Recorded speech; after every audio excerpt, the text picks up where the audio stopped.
Today, let us study about the meaning of the New Covenant Sabbath day. Let us go to Matthew chapter 7, verse 15. Watch out for false prophets. They come to you in sheep's clothing, but inwardly, what are they? Ferocious wolves.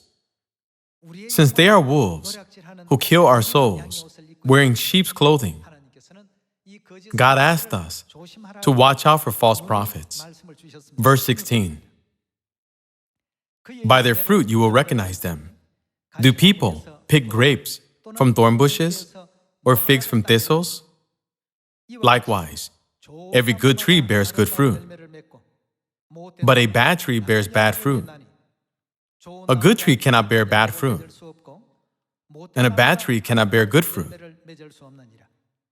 Every tree that does not bear good fruit is cut down and thrown into the fire. Thus, by what will you recognize them? By their fruit you will recognize them. Let's continue reading with verse 21 to see what kind of fruit the false prophets and true prophets will bear. Not everyone who says to me, Lord, Lord, will enter the kingdom of heaven, but only he who does the will of my Father who is in heaven. False prophets will bear the fruit of disobedience to the will of God. True prophets will bear the fruit of obedience to the will of God. When we clearly understand about these two outcomes, we will be able to recognize who are the wolves that kill our souls. Let's continue with verse 22. Many will say to me on that day, Lord, Lord, did we not prophesy in your name, and in your name drive out demons, and perform many miracles?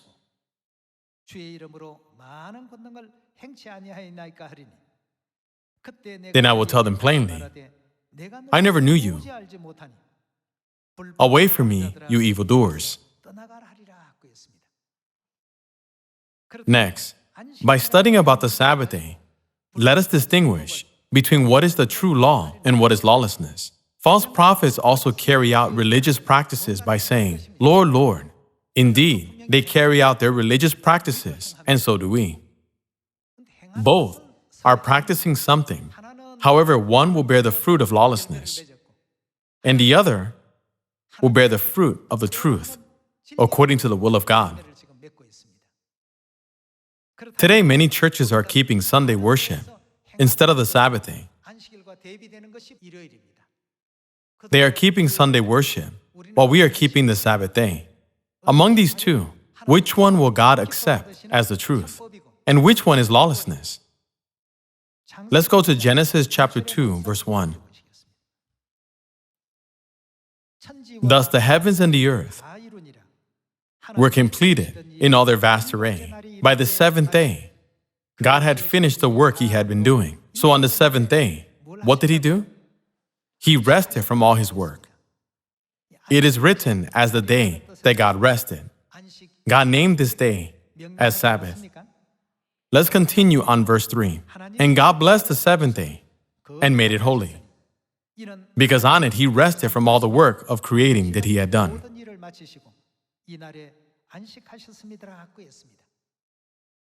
God blessed the Sabbath day and rested on the Sabbath day.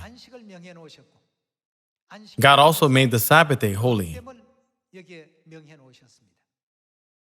Let us go to Exodus chapter 20 to see whether or not the Sabbath day is in fact the will of Father. Let's go to Exodus chapter 20, verse 8. Remember the Sabbath day by keeping it holy. 6 days you shall labor and do all your work. But the seventh day is a Sabbath to the Lord your God. On it you shall not do any work, neither you, nor your son or daughter, nor your manservant or maidservant, nor your animals, nor the alien within your gates. For in 6 days the Lord made the heavens and the earth, the sea, and all that is in them, But he rested on the seventh day. Therefore the Lord blessed the Sabbath day and made it holy. The Sabbath day is the day that God made holy, and the day God blesses us. God also appointed the Sabbath day for the people of God to have spiritual rest. Then, what day of the week is the Sabbath day? It is Saturday. The seventh day is Saturday because of the way in which God counted off the days. First day, second day, third day, fourth day, fifth day, sixth day, seventh day. And we count again. First day, second day, third day, fourth day, fifth day, sixth day, seventh day. Eventually, the weekly system was introduced to all people through the calendar. People named the first day Sunday, the second day Monday, the third day Tuesday, and the fourth day as Wednesday, and so on. Finally, people named the seventh day Saturday. Let's go to Luke chapter 24, verse 1. On the first day of the week, very early in the morning, the women took the spices they had prepared and went to the tomb. They found the stone rolled away from the tomb, but when they entered, they did not find the body of the Lord Jesus. While they were wondering about this, suddenly 2 men in clothes that gleamed like lightning stood beside them. In their fright, the women bowed down with their faces to the ground. But the men said to them, "Why do you look for the living among the dead? He is not here. What happened to him?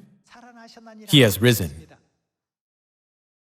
It is widely accepted by all churches that Jesus rose from the dead on Sunday. Whether we reference the World Encyclopedia or the Christian Encyclopedia, all people of the world agree about this matter. Jesus was resurrected on Sunday, and the Bible records this day as the first day of the week. When you read the GNT version, it is written as Sunday. Since Sunday is the first day according to the Bible, isn't it clear that the seventh day is Saturday?